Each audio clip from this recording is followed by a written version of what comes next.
Welcome back to Retro Wednesday at the Tidarium Hangar. This is Mike, and I'm coming at you with the killer M.A.S.K Boulder Hill playset. This is one of those awesome playsets that's packed with a bunch of little features, as Kinner's known to do. Has pack-in figures along with all of those great features. And although I'm on a trek to review obscure playsets, this thing is very far from obscure. M.A.S.K was a huge toy line, and this was the main playset in the toy line. We're going to talk about this. We're going to talk about all the good points and the few bad coming up.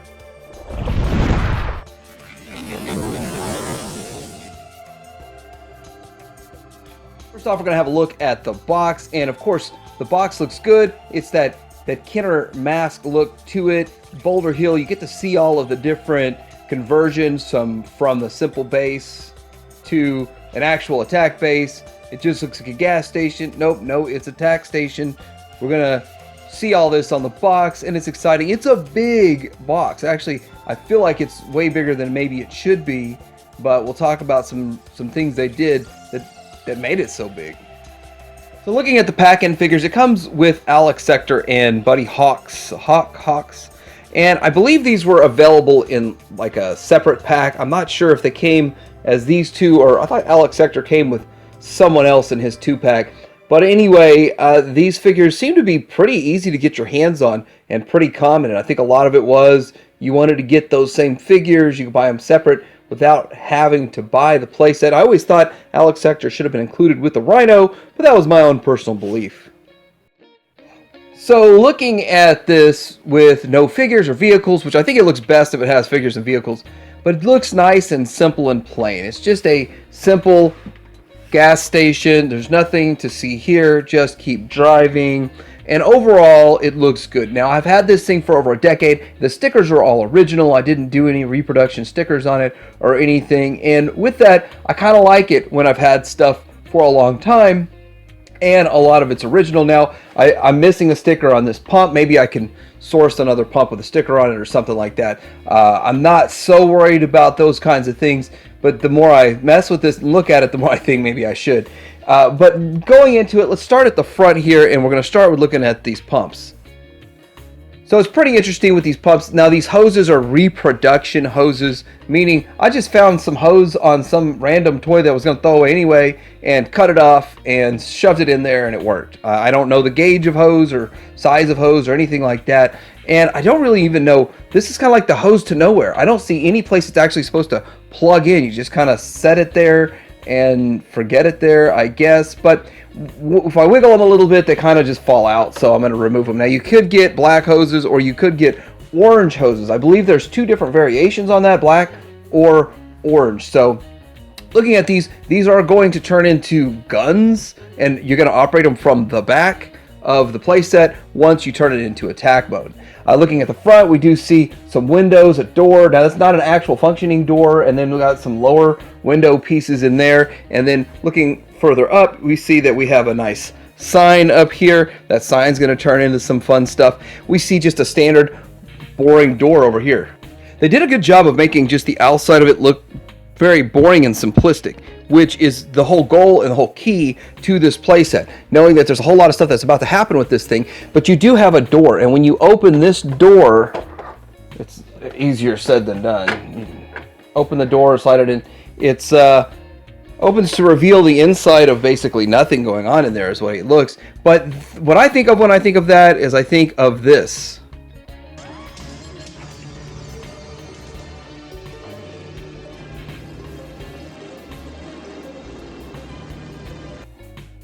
Fake car. It's a real car just getting rotated around, and then the real artillery is behind it. But that was kind of a cool concept. Like, in my mind, I'm like how does that flip it around like that? I always wondered, how is that realistic? It's not realistic. And it's called Boulder Hill. Up top, there is a boulder, and we're gonna see what that does here in a little bit. But let's take a look at the back of this before it's turned into its attack mode.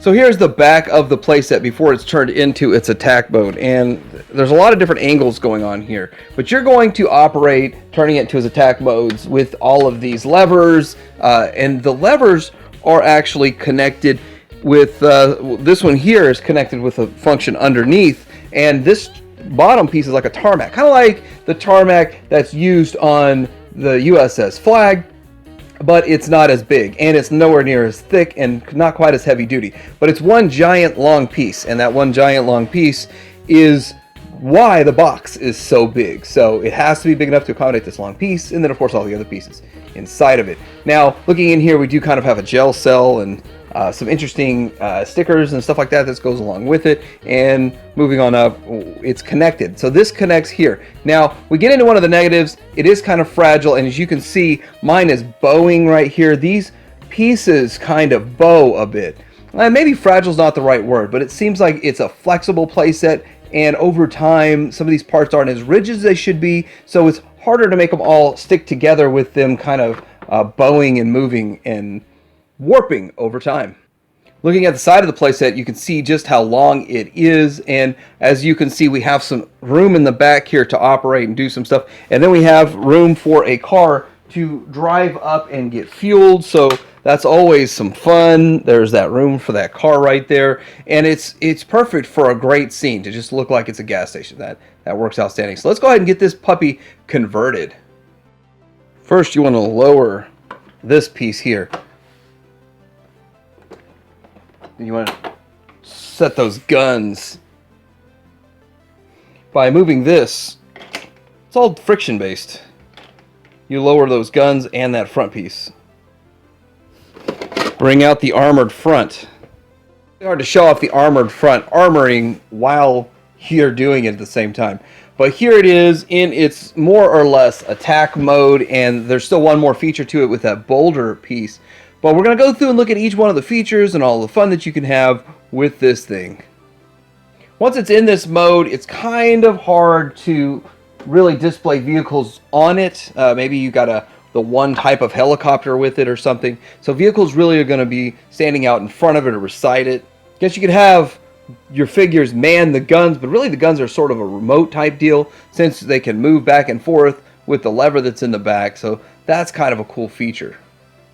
Now these armored type doors open up, and then when they open up, you could reveal something like a gator, which a lot of people like to have in there, or maybe you got your Thunderhawk in here, and that's kind of an interesting option. Like there's still an opening door to get out through there, and that's pretty cool. And then it just kind of looks like it matches the rest of it. So once it's closed up, and if it's closed up and lined just right, this kind of matches this here. So here's a feature that it's had that I always kind of wondered. I can't seem to get the gel cell to line up properly. My gel cell seems to lean over. I don't know if I'm doing something wrong or I just didn't figure it out. But anyway, when you push this button, whatever figure there goes into the gel cell, and I just don't want to break that tab. And then here is the gel cell. Now, obviously, you'd probably want Miles Mayhem in there, or maybe Dr. Scarab. I don't know if he'd fit through that hole, but it's a cool cell. It is interesting how they did this, and it's even got a door that opens on it. And so if you're looking to get one of these, make sure you have your gel cell with it. It's a lot of fun. Now, it's not going to have a top to it ever, so I guess you could just display it like this if you can fit it in there. So it looks like they're in their gel cell. You don't want Alex Hector in the gel cell, though. Now, the next feature on this is a dial. And you spin this dial, and it makes the boulder fall off of Boulder Hill. That kind of sucks. The boulder fell off. But now you got something up top. A gunner station where he can operate his gun and shoot down. Generally, he's going to be shooting down larger things. Maybe shooting down some planes or something, because this thing doesn't shoot downward at all. Let's look at the articulation on this gun. It doesn't shoot down. But it is really cool, kind of a gunner station. He is relatively protected from the front because of the Boulder Hill aspect of it, the actual mountain side that it is. But hey, it's a cool feature, and it works, and it is kind of the party trick for Boulder Hill. This even exists, but it's kind of a retractable gun, but then getting it back out is kind of a pain. A lot of times I see this missing. It just looks like a long lever. But it is controlled by this here, and it's one more feature that exists on this playset. This Boulder Hill playset is an interesting playset. There are a lot of features, a lot of play features, there's quite a bit to it, but overall it is still pretty simplistic in design. This playset is one of those that goes down in history as one of the greatest playsets ever made. And it's not even that crazy big, because if it was much bigger, then it would take up too much space. I think they made it the right size. I think they had a great number of features to it, and I think it looks really good. I really like the way it matches the cartoon, and those are the kinds of things that really matter a lot to me. Also with that, they're still very easy to find. You could probably get one for about $150 to $200 very easily off eBay even today, which makes it another great point for this playset. It's not ultra rare, so it's not ultra expensive. And I think everyone that really collects masks has one of theirs in their collection. I do like this playset. I recommend this playset if you like M.A.S.K. If you don't like M.A.S.K, I don't know it would accommodate 3 3/4 inch figures for a display very well, but it is big enough that you might be able to get away with it. But let me know what you think about this playset. Do you have this playset? Have you had this playset? Do you like this playset? And let me know what other good playsets are out there I haven't reviewed yet. Like and subscribe. Titanium Hanger out.